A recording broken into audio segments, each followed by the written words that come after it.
Although there are plenty of elements of the final season of Game of Thrones that failed to truly communicate what they were meant to, one of the most unfortunate stones that was left almost completely unturned was the relationship between Daenerys Targaryen and Sansa Stark. A Song of Ice and Fire author George R.R. Martin clearly loves creating foil dynamics between many of his characters, and one of the most interesting and politically relevant is between Daenerys and Sansa. Obviously, A Song of Ice and Fire and Game of Thrones are both high fantasy tales about dragons and direwolves. But one of the most fascinating and layered components of the novel story is the political machinations and points of view that occur between and within the characters themselves. And if the trajectory of Sansa and Dany's character arcs are any indication of where things will be going in the future, then it's obvious that these two are meant to diametrically oppose each other in a vital philosophical way. One of the most interesting ways in which George R.R. Martin has made Dany and Sansa into foils of one another is their specialness. Although this obviously doesn't have a political component on its face, it's incredibly relevant when it comes to their development as people, and ultimately forms their socio-political perspectives on themselves and on other people. Although it's one of the biggest reasons that Sansa is arguably one of the least popular characters among the A Song of Ice and Fire and Game of Thrones fandoms, Sansa is largely a very interesting protagonist within the story, specifically because she's not special. Whether it's extraordinary intelligence, incredible martial prowess, or literal magical powers, nearly every main character in A Song of Ice and Fire is extraordinary in some way.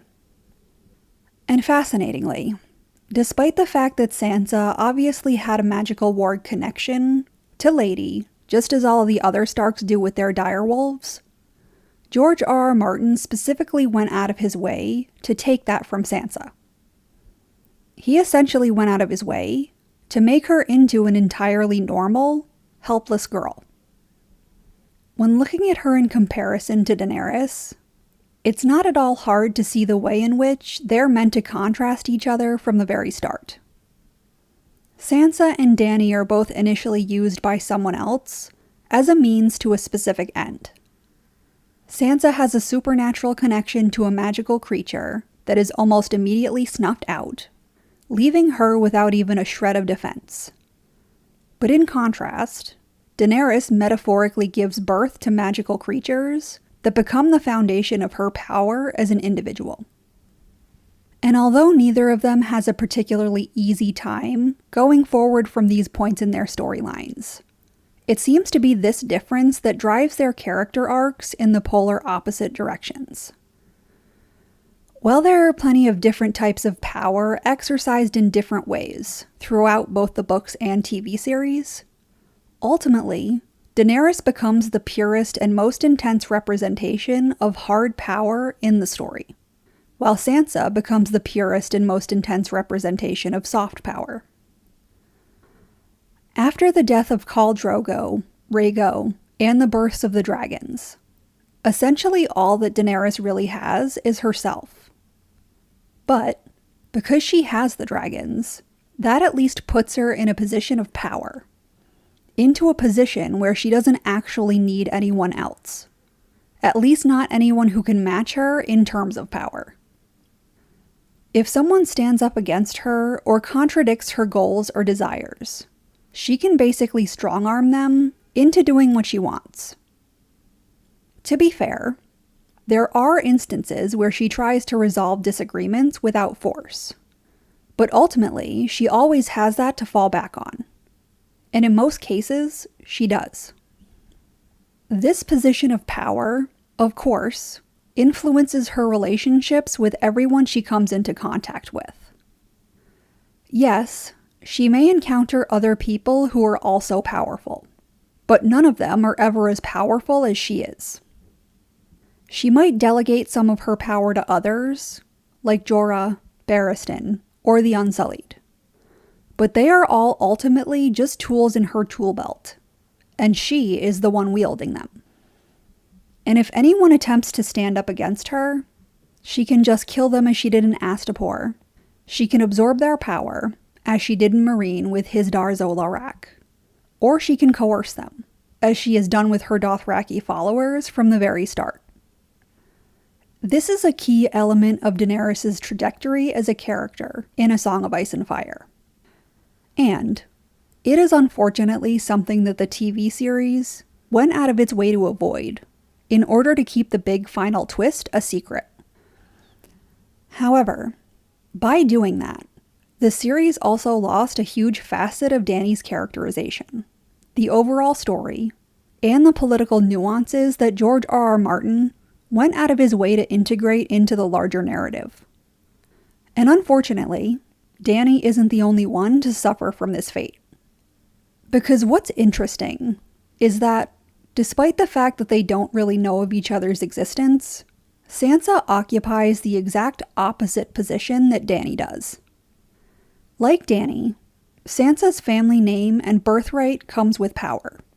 But it's not power that Sansa ever gets to wield herself. That clearly won't always be the case, but because she has no extraordinary talents, skills, or powers to protect herself, she is used as a piece in many other people's political games. And unfortunately, she has suffered a great deal because of that. Sansa exercises the small amount of power that she does have, but in the vast majority of instances, her power has been co-opted and used by someone else. And in nearly every instance, the people using her power have horrifically mistreated her and used that power with the intention of putting her and all of the people who come along with her claim into submission. Although the book version of Sansa is still stuck in the Vale and relatively powerless, one of the key components of her story now, and what will likely be a game changer for her in the future, is essentially that she can't accomplish anything without the help of other people. She doesn't have anything super special to build her foundation of power on, so she needs to make connections with others in order to accomplish things, or become a power player in her own right. But obviously, because of everything she's gone through, and the ways in which her power has been utilized by others, who have bad intentions towards her, and the people that her power affects, a hugely important aspect of her character development also involves being able to discern who is a good ally and who is a bad one. She's also not in a position to be politically aggressive. And pretty much every person that she has to build political relationships with is someone who's in a position of power over her. So subtlety and judiciousness are key components of what she's in the process of learning in A Song of Ice and Fire right now. Her only real means of empowering herself requires her to persuade others to help her, or develop enough of a relationship with them to convince them to join her cause. And unfortunately, Game of Thrones seems to have completely lost sight of that fact for the sake of making Sansa into an attractive, aggressive victim instead. Obviously and understandably, one of the most consistent complaints about the TV series is the ways in which it deviated from the book story. But in the case of both Daenerys and Sansa, their character journeys were altered to the point that they likely became functionally different characters from their book versions. And therefore, by the time they came face to face, the ways in which they are meant to directly contrast one another were almost completely lost. And instead of their rivalry being based on totally legitimate differences in political perspective, it was largely focused around Jon Snow. It would obviously be wrong to negate Jon's importance in the overall narrative, as well as his importance to Dany and Sansa in particular. However, the natural discordance between Sansa and Daenerys exists completely outside of their interactions with Jon. And it's one of the most worthwhile political conflicts in the entire story.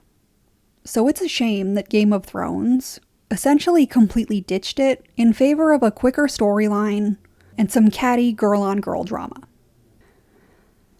In fairness to the TV series, the self-determination question wasn't left completely untouched. However, the show did go out of its way to essentially mask the fact that while Daenerys believes wholeheartedly and completely in her birthright, her claim to the Iron Throne directly contradicts the will of many of the people that she's conquering in Westeros, particularly in the north. Daenerys typically wants to see herself as a liberator and savior of the people, but in this instance, she's not their freedom fighter, but their conqueror. This is, of course, one of the most important issues that Dany is going to be forced to confront in the books. And it's a shame that the show completely eschewed that problem in favor of making Sansa into the scapegoat for this issue. And by framing Sansa as an irrational bitch for not wanting Dany to be her queen. It's incredibly unfair to Sansa as a character, but it's also a ridiculously unsettling political point of view to take on as well. I mean, Sansa spends nearly her entire story being used and horrifically abused by people who want to take power that is legally supposed to be hers. And then, she's painted as an evil political mastermind because she isn't falling all over herself to surrender that power to another power-hungry person who she doesn't know and who, from her perspective, is using the immediate mortal threat to her and all of the people that her power influences as a tool to force them all into submission. Most normal people wouldn't hand everything they have over to a complete stranger because that stranger promises that they'll take good care of it. And in Sansa's personal experience, literally every single person who has forced her into the position that Daenerys is forcing her into has treated her horribly and used that power for malevolent means. Ultimately, it would be outrageously out of character and completely unbelievable if Sansa immediately bowed to a new ruler when it's her caring, trustworthy, and honorable brother who is being usurped by the new big boss in town. And frankly, what makes Game of Thrones' ending so hard to believe is that Sansa seems to be the only major protagonist who dissents against this takeover. Because aside from Sansa's character growth going in a direction that will clearly oppose her to literally anyone trying to conquer the North or claim it as their own, one of the biggest fundamental questions and indications that Daenerys might not be the hero of the story is that Dany's belief that she's entitled to Westeros does not, and should not, supersede the will of the people. As both book readers and show watchers will know, Daenerys Targaryen's claim to the Iron Throne is actually pretty tenuous, despite the fact that she believes herself to be the last Targaryen. In the series, Jon's claim was likely better than hers. And in the books, young Griff is also a factor. But what really matters here more than anything else, or at least one major theme that George R.R. Martin is likely trying to get at, is that people have the right to self-determination. People have the right to choose who rules or governs them. Game of Thrones partially set themselves up to acknowledge this issue, with Jon becoming king in the North. But they almost entirely sidestepped it and fast-forwarded the storyline, so that by the time Dany actually had to confront the idea of any people in Westeros not wanting to follow her, she was already burning King's Landing down.